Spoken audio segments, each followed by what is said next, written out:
Olá, começando agora mais um Gestão e Inovação.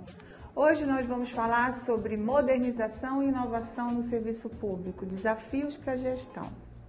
Todos nós aqui somos especialistas, somos consultores, temos uma experiência, uma vivência em intervenção organizacional em ambiente público, em serviço público. Essa temática, ela diz respeito a muita gente no Amazonas. O Norte é uma das regiões do país que mais emprega servidores públicos, ou seja, o serviço público ele é o maior empregador na região Norte. No Amazonas, cerca de 85 mil pessoas são servidores públicos, municipais, estaduais, federais. Isso é um número muito importante. Os serviços públicos, quando a gente fala de servidor público, é porque ele presta um serviço público e a gente está falando dessa vez diferente dos outros programas que a gente falava do enfrentamento da crise ou de produtos ou de tecnologia, a gente está falando do cidadão que demanda serviços às vezes em situação de muita vulnerabilidade, na saúde, na educação, nos transportes. E um esforço muito grande desses governos tem sido feito, apesar, mesmo que a gente não esteja nesse momento falando de crise, mas apesar da diminuição dos recursos, os orçamentos menores,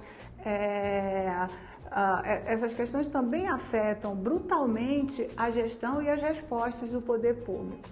Hoje nós vamos repercutir um pouco sobre o que está acontecendo e o que precisa acontecer nessas organizações para que a gente fale de eficiência, a gente fale de qualidade, a gente fale de tecnologia, a gente fale de presteza, já que do outro lado tem alguém que tem uma necessidade. E mais, só para terminar essa minha contextualização, grande parte hoje dos serviços públicos são demandados por o que a gente chama de novos entrantes. Pessoas que não demandavam isso no passado e que hoje dependem dos serviços públicos, seja na educação, na saúde, etc.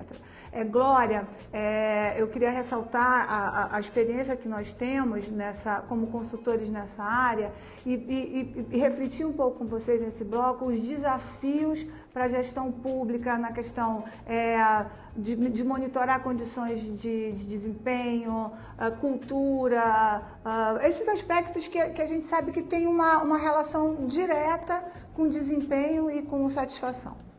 Bem, os desafios da administração pública, eles são muitos, enormes. Secular os problemas que a administração pública brasileira enfrenta. Agora, é importante que os gestores públicos, eles possam tomar para si determinadas técnicas, determinados trabalhos que já estão sendo feitos nas instituições privadas, que as instituições privadas fazem com frequência, que têm resultados positivos. O que seria isso? Tentar verificar, fazer uma pesquisa de clima anualmente ou a cada 2 anos, pesquisar sobre o clima organizacional, quais são as demandas dos seus colaboradores, porque muitas vezes a gente coloca a culpa, ou toda a culpa, que o servidor público é relapso, que o servidor público é descomprometido, mas muitas vezes, quais são as condições de trabalho do servidor público? Né? Como é que está o clima organizacional dentro dessa secretaria? E essas intervenções, o gestor, ele precisa ter essa sensibilidade de analisar esses fatores para fazer intervenções que possam melhorar a vida do servidor, do trabalhador, do serviço público, para que ele possa atender esse público com mais facilidade, com mais desenvoltura. Ele tem que se sentir bem, ele tem que se sentir fazendo parte da instituição. E como na administração pública existe uma rotatividade muito grande em relação aos processos eleitorais, isso é um problema da administração pública. Então, eu acredito que o gestor público, quando ingressa numa secretaria, quando se torna secretário, quando se torna subsecretário, ele tem que procurar saber quais são os anseios dos seus colaboradores. Daniel, Uma das ferramentas que a gente utiliza, e a Glória tocou na questão da descontinuidade administrativa, que eu uso sempre esse termo que é nefasto mesmo, porque alguma coisa que está dando super certo, vem um novo gestor, interrompe aquilo porque quer deixar a sua marca, o seu legado, não entendendo que o que estava acontecendo era importante para a instituição e não para o seu mandato, pelo período que ele ia passar por lá.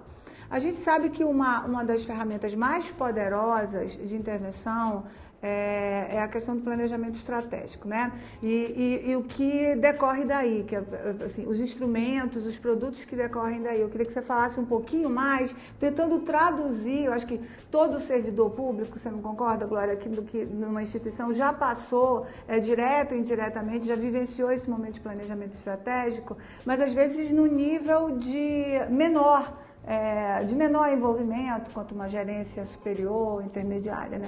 A importância de planejamento estratégico hoje no serviço público. Quando a gente fala de planejamento estratégico no setor público, parece uma coisa bastante distante, mas ela está cada vez mais frequente, cada vez mais sendo utilizada nos órgãos públicos. E isso, de fato, Ângela, como você destacou, é uma importante ferramenta de institucionalização desse planejamento. Normalmente se faz um planejamento para mais de 5 anos, 3, 4, 5 ou mais anos. Isso quer dizer que você gera um compromisso de metas, de programas, de projetos, não para uma gestão específica, mas por algo que vai além daquela gestão atual. Além disso, é importante destacar que quanto mais participativo for a elaboração desse planejamento, esse processo de planejamento estratégico, mais aceitação ele vai ter e, ao mesmo tempo, maior conhecimento, maior distribuição dessas informações. Adesão, né? Adesão também, né? E quando eu tenho adesão, quando eu tenho informação relacionada a esse planejamento, fica mais fácil, de certa forma, eu gerar continuidade do ponto de vista técnico, do ponto de vista dos servidores do nível operacional e gerencial. Isso quer dizer que quando há a famosa descontinuidade, ela seria combatida, então, com essa força que vem do planejamento participativo, democrático, do envolvimento das pessoas. A professora Glória, ela é doutora em comportamento organizacional, mas na UFAM ela representa a área pública. Então, ela comanda disciplinas nessa área. E eu queria que ela repercutisse um pouco com a gente, assim, hoje o fenômeno dos concursos públicos, essa febre, essa busca de estabilidade, ela dá uma demonstração de qual às vezes, não tão comprometidos com missão ou vocacionados para o serviço público, o que buscam mesmo é a estabilidade. Mas, assim, você representando um pouco essa condução de conteúdo na academia para estudantes de administração, como que você percebe o envolvimento, ainda como estudante, dessas pessoas quando eles vão ser, acho que no futuro próximo, gestores comprometidos com todas aquelas premissas que a gente falou no começo do programa? Bem, Ângela, observa-se um fenômeno bem interessante atualmente nas universidades, que é uma procura muito grande dos alunos por temas relacionados à administração pública. Por quê? Porque, na verdade, ao contrário do que a gente via há 10, 15 anos atrás, as pessoas estão muito ávidas a fazer concurso público, muito ávidas a ingressar na carreira pública. Então, as universidades têm tomado certos cuidados e têm oferecido algumas disciplinas até para viabilizar, possa preparar melhor esse acadêmico a poder ingressar no serviço público. Algumas disciplinas, elas são necessárias e, diria eu, até prioritárias que o aluno venha fazer. Orçamento público é um tema que está em todos os concursos, né? Quando a gente fala de finanças e orçamento público, a gente está falando de plano plurianual, que é a questão do planejamento da administração pública, que é obrigatório por lei se ter plano plurianual e orçamento público. Então, os alunos buscam muito essa disciplina, Finanças e Orçamento Público. Outras disciplinas que são muito procuradas é a fundamentação, né? Administração Pública 1, Administração Pública 2, que é aquela base teórica fundamental para você poder deslanchar depois em outras temáticas, como direito administrativo, direito constitucional. Você precisa ter a base. E uma questão que a gente chama muito a atenção das pessoas que querem ingressar na administração pública, que gostariam de ingressar na administração pública, é ter essa base mais aprofundada nos fundamentos da administração pública. Porque eu vejo muitas pessoas que querem começar a estudar para uma demanda, para um concurso, 2 meses antes, e entra já especificamente em direito constitucional, mas não tem uma base do que é administração pública, quais são seus fundamentos, quais são seus princípios, o que é que norteia a administração pública, e aí ele tem um lapso, né, de informação aí que muitas vezes é extremamente crucial. Então eu vejo que na academia, a academia está sendo mais inquirida em relação a apresentar temas na área pública, e vejo também jovens e muitas vezes jovens senhores que estão em busca de ingressar na carreira pública porque tem determinadas vantagens, como também tem determinadas desvantagens, como qualquer trabalho que você vai enfrentar, mas que tem muitas vantagens e que é uma carreira muito salutar para as pessoas que gostariam de enfrentar esses desafios de forma honesta, de forma comprometida. Essas duas palavras, eu acho que criaram exatamente a minha linha de pensamento, que eu já estava aqui refletindo o que você estava falando, que é exatamente a missão, a vocação, né? A gente vê muito, usa até um termo que eu não gosto muito, que chama concurseiro. Ele presta o concurso, passa, não reconhece importância naquela instituição, vai embora, continua prestando outro concurso, e a instituição em si, que é aquilo que a gente falou na problemática inicial da prestação de serviço público e da missão e da vocação, ela fica um pouquinho de lado. A academia tem sim esse papel de formar, de instruir, de apresentar esses conteúdos formadores profissionais para que ele se prepare para o desafio, inclusive, de ser gestor no futuro. Nesse sentido, Daniel, existe também, paralelo a esse esforço que a Glória falou e que eu contextualizei na questão da visão de problema do cidadão, porque a gente não pode esquecer nunca que a gente está falando só de um serviço, a gente está falando de um público. Na verdade, a gente está falando de um cidadão que tem problemas e que recorre ao serviço público para que ele tenha algum tipo de resposta. E uma das questões que a gente tem visto, como na iniciativa privada, é o aporte tecnológico, né? Buscar soluções tecnológicas para essas questões. Exatamente. Isso tem sido uma tendência acompanhada no serviço público, mas nós temos que entender que a tecnologia pode estar tanto atendendo ao público interno, né? Vamos falar um pouco de tecnologia de gestão, como melhorar os processos internos dentro das organizações públicas, mas o que atende principalmente o cidadão é a tecnologia posta a serviço da sociedade. Por muito tempo, o serviço público foi taxado de colocar a tecnologia apenas do ponto de vista da arrecadação. Então, sempre era facilitada o pagamento de uma taxa, o pagamento do imposto de renda, né? Ou seja, formas de você arrecadar tributos ou taxas. A miopia no serviço público, né? Exatamente. E cada vez mais o que tem sido demandado é a questão da prestação efetiva do serviço por meio da tecnologia. Então, é a tecnologia que ajuda o cidadão a ter mais conveniência e comodidade, e não apenas aquela situação de pagar um tributo por meio da internet, né? Que isso já é algo até bastante superado no serviço público. EGOV, né, Glória? Eu acho que é uma temática também que você aborda em sala de aula, e é legal explicar um pouquinho como é que essas coisas estão acontecendo, esses avanços.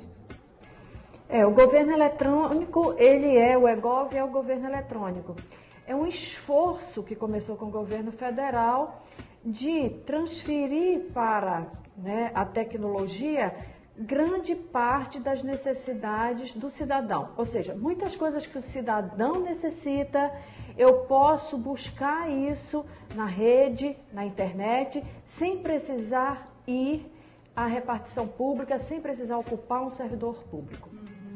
E que a gente tem uma memória ruim disso, né? De filas imensas, de pessoas em grande desconforto físico, e esse é um grande avanço mesmo quando você pode acessar alguns serviços hoje, facilitando muito a vida do cidadão. Existem já no Brasil experiências concretas, cases consolidados, que demonstra o avanço mesmo e esse empoderamento do servidor, buscando resolver as questões mais dramáticas, como nós falamos no começo, da descontinuidade, do despreparo, da falta de tecnologia.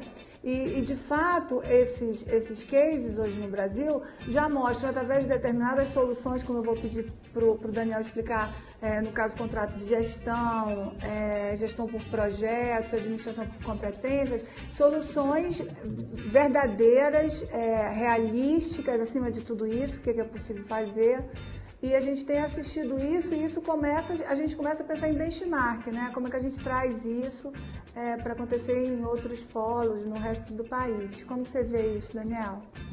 A gente tem, de fato, diversos exemplos no Brasil. Infelizmente, eles não estão assim completamente espalhados. Mais concentrados. Estão diversos concentrados. Mas eu acho que cabe destacar pelo menos uma experiência bastante positiva associada ao governo de Minas Gerais, na experiência dos escritórios de projetos. Na verdade, a gente tem tido essa experiência em vários estados, secretarias de projetos especiais que tentam de alguma forma implementar os projetos daquela gestão.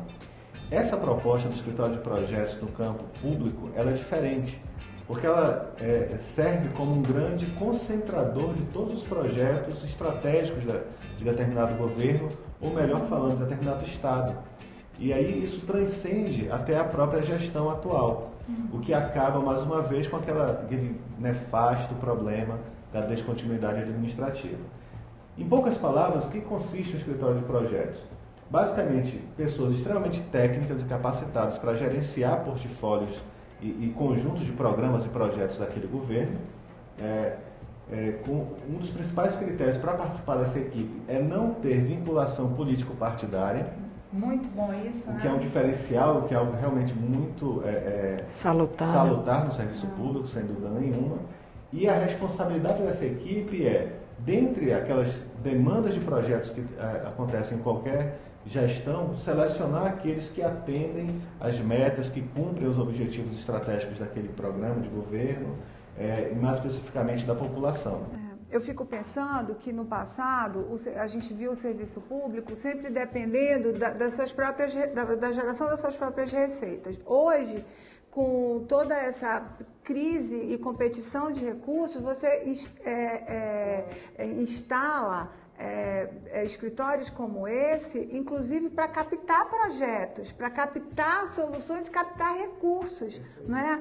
Que você não tinha essa iniciativa no passado, que dependia exclusivamente de receitas, e esses escritórios de projetos, eles são estratégicos para trazer recursos internacionais que estão disponíveis, mas que as pessoas, aí depois eu vou passar para a Glória, não existia capacitação de pessoas para aprender as tecnologias de projeto e que habilitavam os governos a solicitar esses recursos, né? Então, eu acho que isso é um sinal de inovação, de modernização muito grande, né, Glória? Assim, os programas de aperfeiçoamento e capacitação nos governos são fundamentais para a gente responder à questão principal do programa, que é os desafios postos aí à gestão.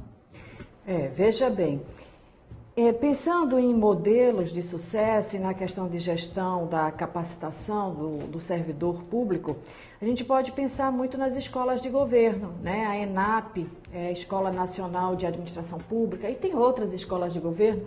O governo federal, quando começa a pensar numa modernização, inovação na administração pública, ele entende que, na verdade, eu tenho que fazer isso a partir das pessoas. Mas para que as pessoas possam ter uma intervenção mais consistente, elas precisam ter conhecimentos. Elas precisam dominar determinadas técnicas. Eu preciso saber fazer um projeto, eu preciso gerenciar um projeto, eu preciso acompanhar esse projeto. Então, iniciativas que deram certo, e aqui no Amazonas isso tem acontecido bastante nos últimos 6 anos, são as escolas de governo. Aonde o governo começa a entender que a administração pública ela tem especificidades, ela tem normas e regulamentos diferentes da administração de empresas. E que para isso eu preciso treinar, eu preciso desenvolver o meu colaborador dentro dessas novas temáticas, trazendo o quê? Fazendo uma conjunção entre técnicas, teorias, práticas administrativas e práticas corretas com aquilo que a administração pública tem, que é as suas normas e sua legislação. Então, algo que é extremamente importante e que tem trazido resultados fantásticos são as escolas de governo que têm preparado pessoas para atuar de forma correta e honesta na administração pública.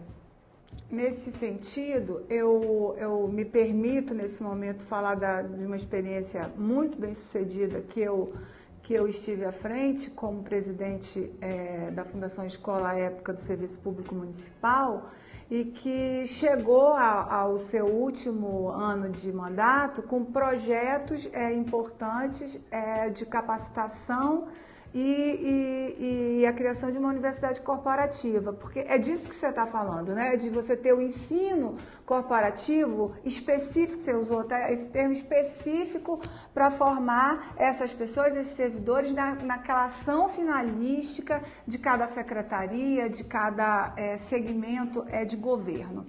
Não existe solução para o serviço público que não envolva as pessoas, mas existe solução e elas estão sendo trabalhadas. Nós acompanhamos muito esse universo aí de instituições buscando essa visão mais crítica, não é a mais centrada das suas atividades, e nisso está você, o servidor público, atento às mudanças do mundo, atento às mudanças locais e atento às mudanças da sua instituição. E, mais do que isso, se preparando e entendendo que você é o fator-chave para essa mudança, porque as administrações passam, os governos se alternam, mas o servidor permanece. Isso é uma das características importantes em relação à estabilidade. Olha, foi um prazer enorme falar sobre serviço público. A gente tem que voltar a falar sobre esse tema, porque nós estamos nos dirigindo a muita gente que tem um emprego público e se pergunta, né, assim, quais desafios e que fazem gestão de carreira. E esse é um dos pontos que a gente mais gosta de abordar aqui no Gestão e Inovação. Vamos ficar muito satisfeitos se você interagir com a gente. As nossas redes sociais estão aí no vídeo.